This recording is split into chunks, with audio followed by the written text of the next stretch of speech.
आप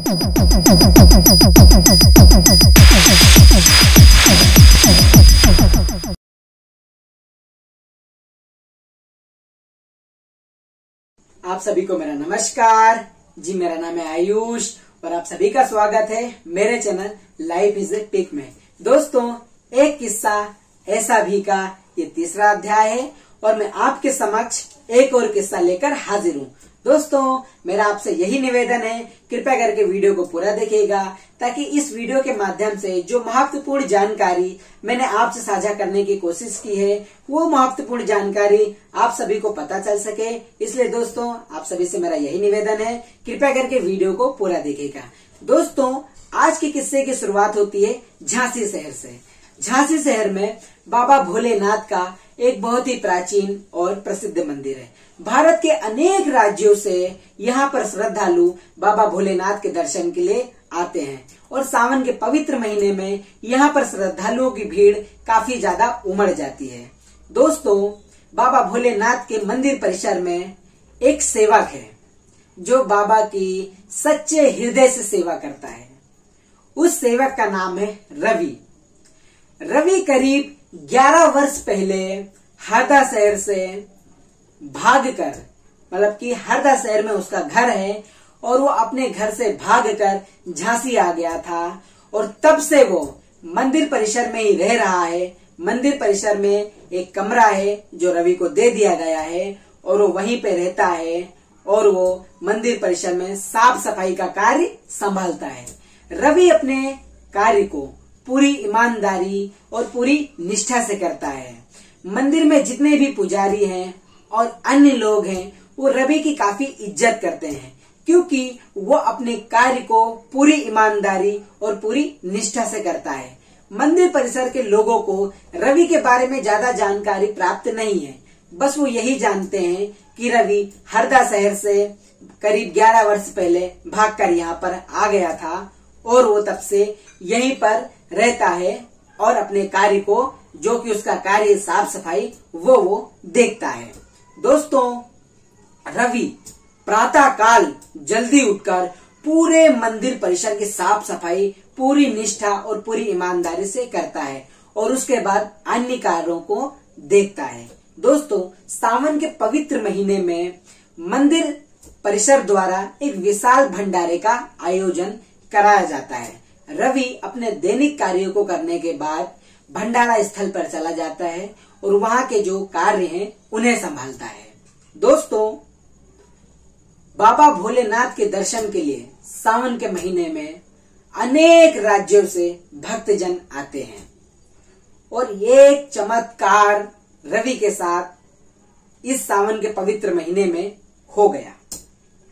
हरदा शहर से, मतलब कि रवि के गांव से एक आदमी बाबा भोलेनाथ के दर्शन के लिए झांसी आता है।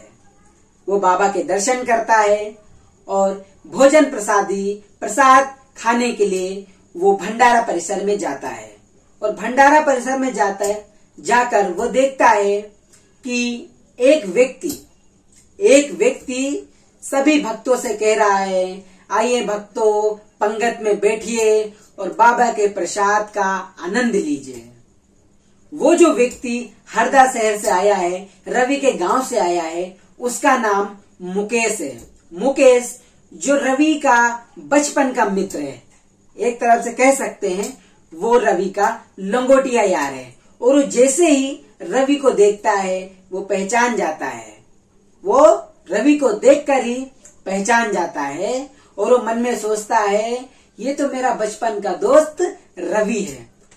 वाह, आज कितना अच्छा दिन है कि मुझे मेरे बचपन के मित्र से मुलाकात हो गई। वो बाबा का धन्यवाद करता है, कहता है, हे प्रभु, हे कृपा निधान, हे जगत नारायण, आपका तहे दिल से शुक्रिया कि आपने मेरे बचपन के मित्र से आज मुलाकात करवा दी। मुकेश रवि के पास जाता है और कहता है, मेरे मित्र तू कैसा है? परंतु रवि मुकेश को पहचान नहीं पाता है क्योंकि आज 11 वर्ष बीत गए हैं और मुकेश ने किसी भी अपने को नहीं देखा, इसलिए सारी यादें धुंधली हो चुकी होती हैं। परंतु मुकेश फिर कहता है, रवि तूने मुझे पहचाना नहीं, मैं तेरा बचपन का दोस्त मुकेश हूँ। रवि जैसे ही मुकेश को ध्यान से देखता है वो मुकेश को तुरंत पहचान जाता है और मुकेश के गले लग जाता है। रवि ने 11 वर्षों से किसी भी अपने को नहीं देखा, इसलिए वो भावुक हो जाता है और उसकी आंखों से आंसू निकलने लग जाते हैं। मुकेश कहता है मेरे दोस्त रो मत, और वो मुकेश रवि को लेकर एक खाली स्थान पे आ जाता है जहां पर ज्यादा भीड़ भाड़ नहीं होती है और वहीं पे कुछ कुर्सियां रखी रहती हैं। रवि और मुकेश उन्हीं कुर्सियों पर बैठ जाते हैं। रवि जिसने 11 वर्षों से किसी भी अपने को नहीं देखा, वो मुकेश को देखकर काफी भावुक हो जाता है और रोने भी लगता है। उसके आंखों से आंसू गिरना बंद ही नहीं हो रहे हैं। परंतु कुछ देर मुकेश के समझाने के बाद रवि चुप हो जाता है और मुकेश रवि से पूछता है, हे मेरे मित्र, कौन सा ऐसा कारण था जो तूने अपना घर छोड़ दिया? हे मेरे मित्र, मुझे बता, ऐसी कौन सी विपदा तेरे ऊपर आ गई थी कि तुझे अपना घर छोड़ना पड़ गया? मुकेश रवि से बार बार यही पूछता है और कहता है कि तुझे नहीं पता, जब तू तेरे घर से भाग गया तब तेरे माता पिता कितने परेशान हुए। तेरे माता पिता, तेरे परिवार वाले, तेरा छोटा भाई, सब कितने परेशान हुए। सबने तुझे कितना ढूंढा, कितनी तेरी खोज की। तेरे माता पिता कितने परेशान रहते थे। कई कई दिनों तक तो तेरे माता पिता भूखे ही सो जाया करते थे तेरी याद में। रवि, तूने एक भी बार ये नहीं सोचा, ये नहीं सोचने की कोशिश करी कि बिना कुछ सोचे समझे तूने तेरा घर छोड़ दिया, और तूने ये भी नहीं सोचा कि तेरे घर वाले कितना परेशान होंगे, तेरे परिवार वाले कितना परेशान होंगे। एक पल भी तूने ऐसा नहीं सोचा। आखिर क्या ऐसा कारण था कि तुझे तेरा घर छोड़ना पड़ा? रवि मुकेश के सभी प्रश्नों को ध्यान से सुनता है और एक एक प्रश्न का जवाब देता है। रवि कहता है, मुकेश, तुझे याद है कि जब मेरी 10वीं की फाइनल एग्जाम थी? मुकेश कहता है, हाँ मेरे मित्र, मुझे याद है। तूने तेरा पहला पेपर दिया था और दूसरे पेपर के बाद ही तू गायब हो गया था। हाँ मेरे मित्र, मुझे बता, ऐसा क्या कारण था कि तूने तेरा स्कूल छोड़ दिया, तूने तेरा घर छोड़ दिया, तूने तेरा गांव छोड़ दिया? रवि कहता है, मेरे मित्र, मैंने मेरी परीक्षा के लिए पूरी तैयारी कर ली थी। मैंने सभी सब्जेक्ट के सभी विषयों को अच्छे से याद कर लिया था। मैंने अपनी परीक्षा की पूरी तरह से तैयारी कर ली थी, और जिस दिन परीक्षा का दिन था उस दिन मैं प्रातः काल जल्दी उठा, स्नान ध्यान करा, माता पिता के चरण स्पर्श करे, ईश्वर की उपासना की, ईश्वर की पूजा करी, और मैं मेरे नियमित समय पे स्कूल पहुंच गया। और जब मैं एग्जाम हॉल में पहुंचा तब मैंने देखा कि प्रिंसिपल सर क्लास के अंदर हैं और उन्होंने ब्लैक बोर्ड पर कुछ नाम लिखे हुए हैं और वो सभी से कह रहे हैं, जिन लोगों के ब्लैक बोर्ड पर नाम लिखे हैं उन लोगों की फीस जमा नहीं है।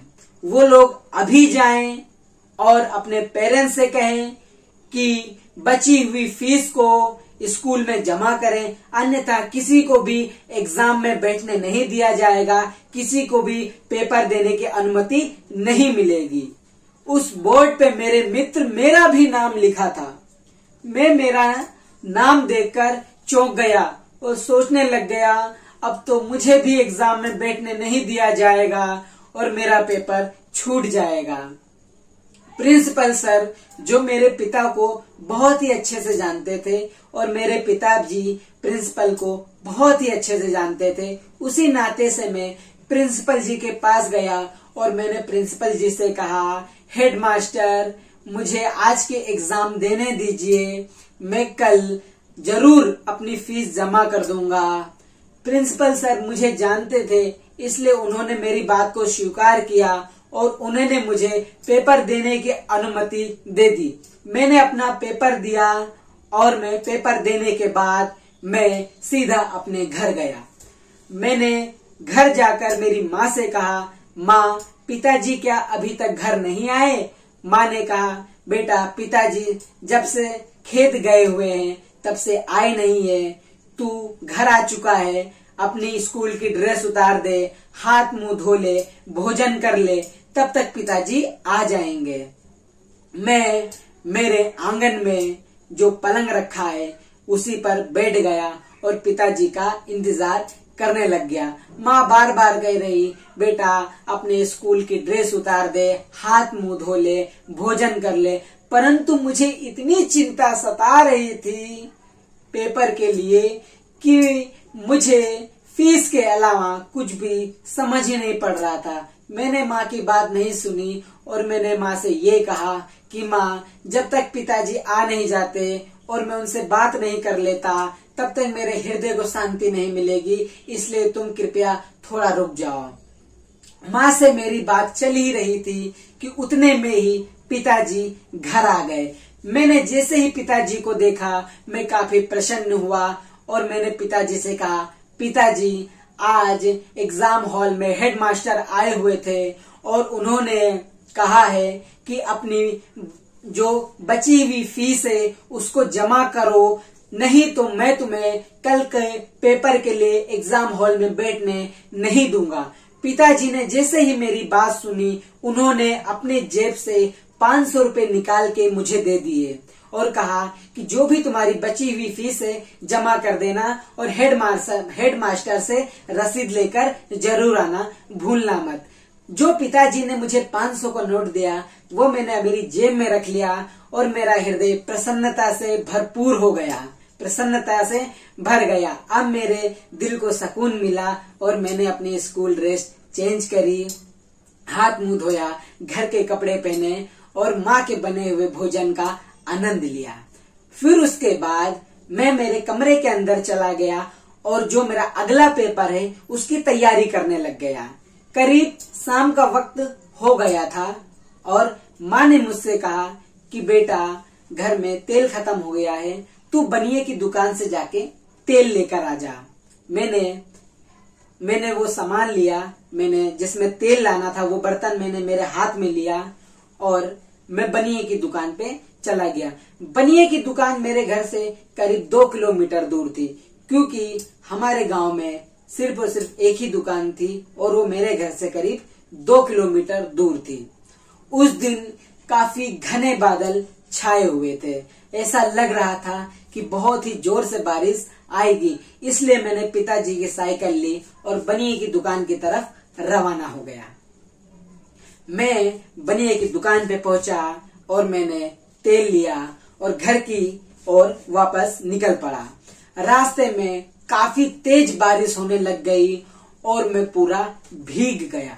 मैं जैसे ही घर आया मैंने मेरी माता श्री को वो तेल से भरा हुआ बर्तन दिया और मेरी माँ ने मुझसे कहा कि बेटा तू बहुत ही गीला हो गया है, जाके बाथरूम में कपड़े बदल ले और अपने आप को अच्छे से पोंछ ले, नहीं तो तुझे बुखार हो जाएगा। मैंने माँ की बात मानी और मैंने अपने कपड़े बदल लिए और अपने शरीर को अच्छे से पोंछा और दूसरे वस्त्रों को मैंने मेरे शरीर पे धारण कर लिया और उसके बाद मैं फिर अपने पेपर की तैयारी करने लग गया।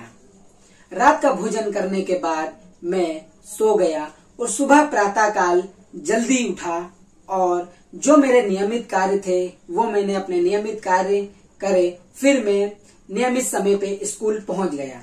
एग्जाम हॉल में मैं जैसे ही पहुंचा मैंने देखा कि प्रिंसिपल सर वापस क्लासरूम में खड़े हुए हैं और प्रिंसिपल सर ने जैसे ही मुझे देखा और कहा कि वाह रवि तुम आ गए, आज तो तुम फीस जरूर लाए होगे ना।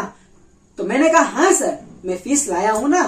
तो प्रिंसिपल सर ने मुझसे कहा कि ठीक है रवि, अभी तो तुम अपना एग्जाम दो और उसके बाद जब तुम्हारा एग्जाम हो जाए मेरे ऑफिस में आना और फीस जमा कर देना।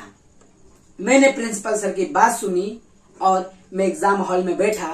मैंने अपना पेपर कंप्लीट किया, पेपर सबमिट किया और सर के कहने के अनुसार मैं सर के ऑफिस के लिए निकला। और जैसे ही मैंने मेरी जेब में हाथ डाला वैसे ही मैंने देखा कि मेरे जेब में तो कुछ भी नहीं है। मुझे याद आया कि हाँ रे पिताजी ने जो 500 का नोट मुझे दिया था वो कपड़े तो मेरे बाथरूम में हैं। जब माँ ने मुझे तेल लेने के लिए भेजा, जो वस्त्र मैंने उस समय धारण कर रखे थे, और मैंने मेरी पैंट की जेब में 500 रुपया का नोट रखा था, वो तो गीला हो गया क्योंकि तेल लाते समय तेज बारिश होने लग गई थी और मेरे पूरे कपड़े गीले हो गए थे। माँ के कहने के अनुसार वो कपड़े तो मैंने बाथरूम में रख दिए थे। कहीं माँ ने वो कपड़े धो तो नहीं दिए? अगर माँ ने वो कपड़े धो दिए होंगे तो 500 का नोट पूरी तरह गल गया होगा। हे भगवान, अब मैं क्या करूं? पिताजी ने जो 500 रुपए मुझे दिए थे, अब मैं क्या करूं? मेरी फीस नहीं जमा होगी तो प्रिंसिपल, हेडमास्टर जी मुझे क्लासरूम में बैठने नहीं देंगे। मैं पेपर में फेल हो जाऊंगा। लोग क्या कहेंगे? गांव वाले क्या कहेंगे? ये समाज क्या कहेगा? तरह तरह के प्रश्न रवि के दिमाग में उठने लग गए।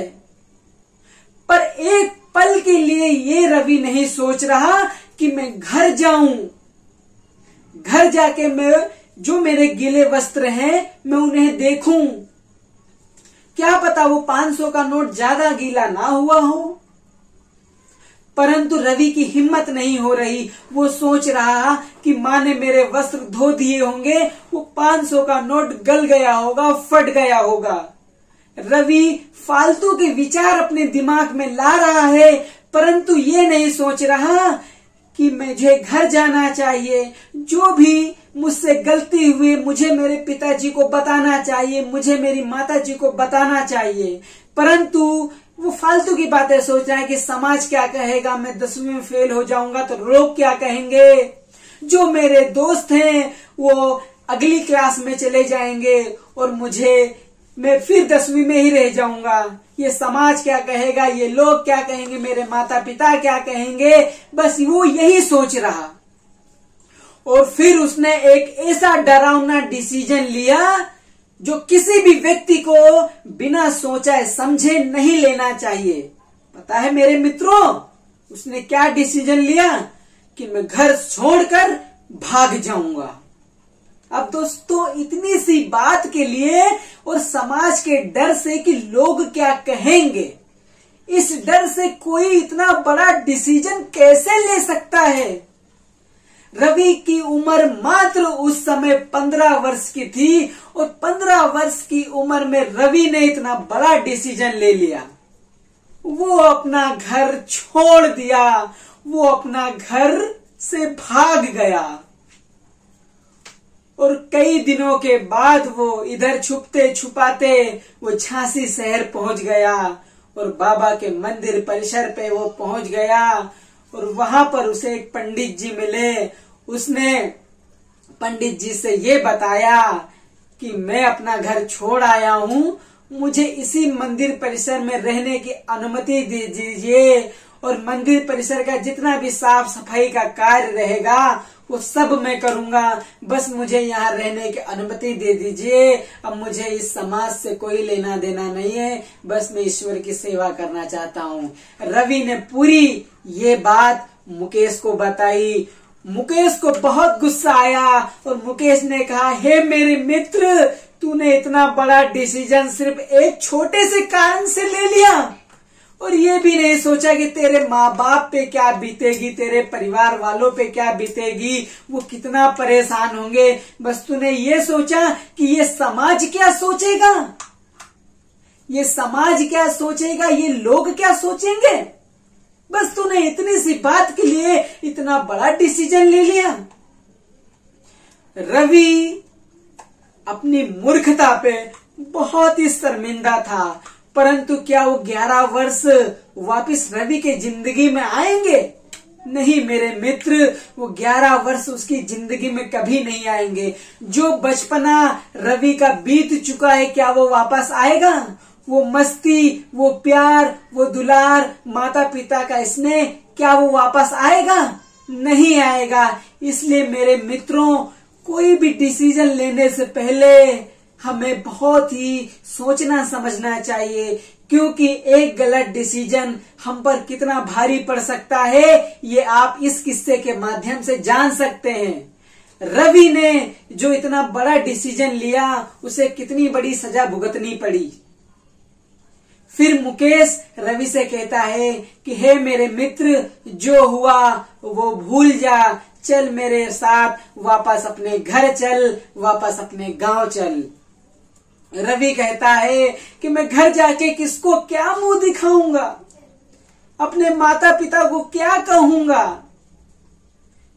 परंतु मुकेश कहता है कि अब जो गलती तुझसे हो गई है, जो समय बीत गया है, अब मत पछता, क्योंकि पछताने से कोई फायदा नहीं, चल वापिस अपने घर चल। सभी से अनुमति लेने के बाद मुकेश और रवि बाबा भोलेनाथ के दर्शन करते हैं और अपने गांव, अपने हरदा शहर वापस लौट जाते हैं। परंतु दोस्तों, आपने इस किस्से से एक बात तो अवश्य सीखी होगी कि समाज के डर से लोग क्या कहेंगे, लोग मेरे बारे में क्या सोचेंगे, और यही हम सोचते हैं और इतना बड़ा फैसला ले लेते हैं जिसकी सजा हमें शायद जीवन भर भुगतना पड़ जाए। इसलिए दोस्तों, लोग क्या कहेंगे, ये समाज हमारे बारे में क्या सोचेगा, कभी भी हमें इस बात को नहीं सोचना चाहिए। और रवि को ही ले लीजिए, उसने ये सोचा लोग क्या कहेंगे, मेरे मित्र क्या कहेंगे, ये समाज क्या कहेगा, गांव वाले क्या कहेंगे, और उसने ये सोचकर इतना बड़ा फैसला कर लिया कि मुझे मेरा घर छोड़ देना चाहिए, और उसने अपना घर छोड़ दिया। क्या बीते 11 वर्ष वापस लौटकर आएंगे? माँ का स्नेह, पिता का प्यार, सभी का सम्मान और वो बचपना क्या वापस लौटकर आएगा? एक डिसीजन हमारी जिंदगी बदल देता है। इसलिए दोस्तों, किसी भी प्रकार का कोई भी फैसला अगर आप अपने जीवन में लें तो बहुत ही सोच समझकर और धैर्य पूर्वक लें। दोस्तों, ऐसे ही अनगिनत किस्से मैं आप लोगों के लिए लाता रहूंगा और महत्वपूर्ण जानकारियां आपसे इसी प्रकार साझा करता रहूंगा। दोस्तों, मेरे साथ बने रहिए। तब तक के लिए नमस्ते।